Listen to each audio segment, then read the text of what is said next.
Legends of the Nexus, Aetheria, Forest of Souls. The Forest of Souls rested on the southern tip of the continent of Aetheria. For centuries, the obscure woodland had been recognized as a no-man's land by the people of the continent. While the Forest of Souls had once thrived as a peaceful realm for tribes of wood elves, fairies, and various fake creatures, a great death had fallen upon the inhabitants of the forest. A curse that none knew the source of had plagued the serenity of the land and filled it with undeath. Mog Kellum, a young orc of the Razor Rock tribe, travels the woodland of the Forest of Souls without apprehension. As his initiation into the role of Ranger Pathfinder for his tribe, Mog Kellum has been tasked with entering the forest and finding the ancestral campground of his Razor Rock clan. His purpose is the reclamation of an artifact that might bring his people into contact with their ancestors. The forest has an eerie silence to it as the young orc treads carefully through it. No birds sing and no insects buzz in this deathly place. Only the wind passing through the branches of beautiful trees meets Mog Kellum's ears. The orc travels the wild forest, avoiding the long-neglected trails leading from Fey encampment to Fey encampment. The tribe's long history of sending initiates into the ancestral forest has taught the pathfinders of the harrowing danger to be found where signs of long-dead civilization reside. And yet, for all his efforts to avoid conflict within the Forest of Souls, Mog Kellum has found that which he had hoped to avoid. A gathering of skeletons moves mechanically back and forth in the way of Mog Kellum's path. The bones look human to Mog's eyes, sturdier than those of elves. Perhaps these were once traders, intent on dealing with the people of the forest, who were trapped here forever by the curse. Mog Kellum swallows the lump in his throat. Orcs are known for their valor all across Aetheria, but they are also superstitious creatures. The walking dead are unnatural by every right, and the trial of initiation is a true test of courage for the young orcs of the Razor Rock tribe. A warrior of his clan would rush the skeletons and break their bones before moving on. But as a pathfinder, Mog Kellum does not excel in combat.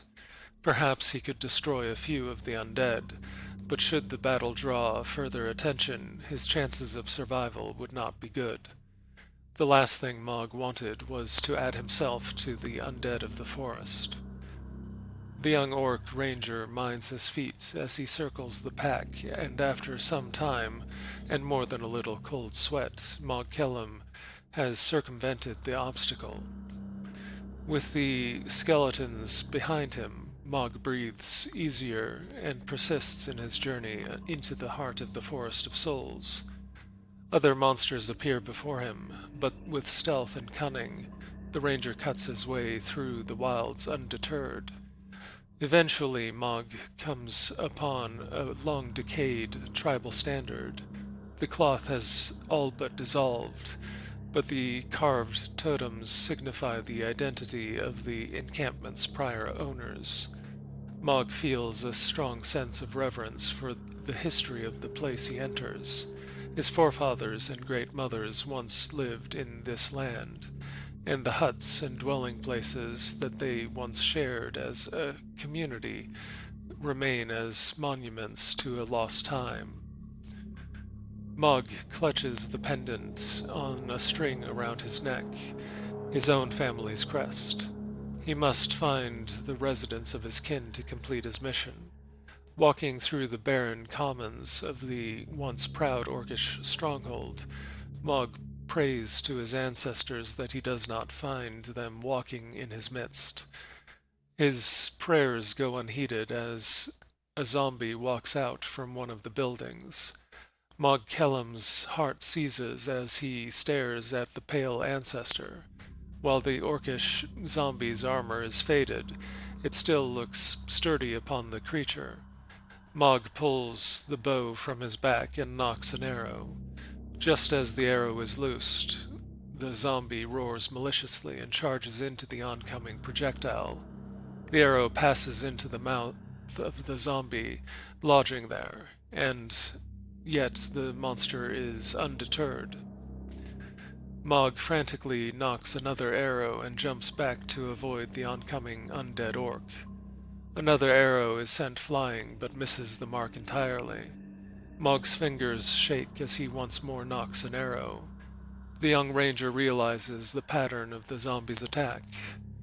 It can act in wild bursts and linear movements, but if Mog keeps a calm mind, he's able to easily skirt around the creature.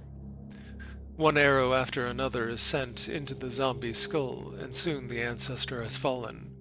MacLeod breathes heavily as he stands over one of his progenitors. "I'm sorry, ancestor," he says mournfully. "I hope you can rest now."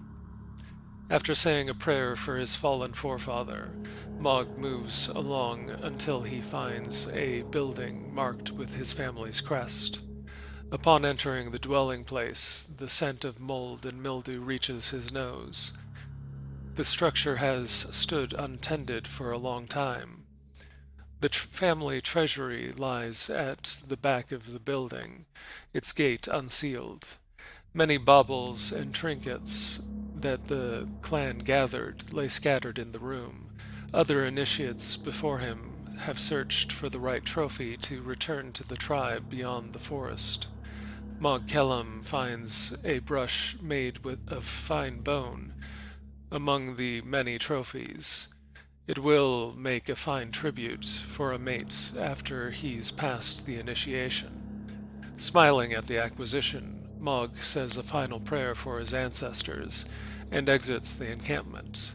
The journey beyond the Forest of Souls is no less harrowing than the trespass into it, but the end of MacLeod's trial of initiation is soon realized.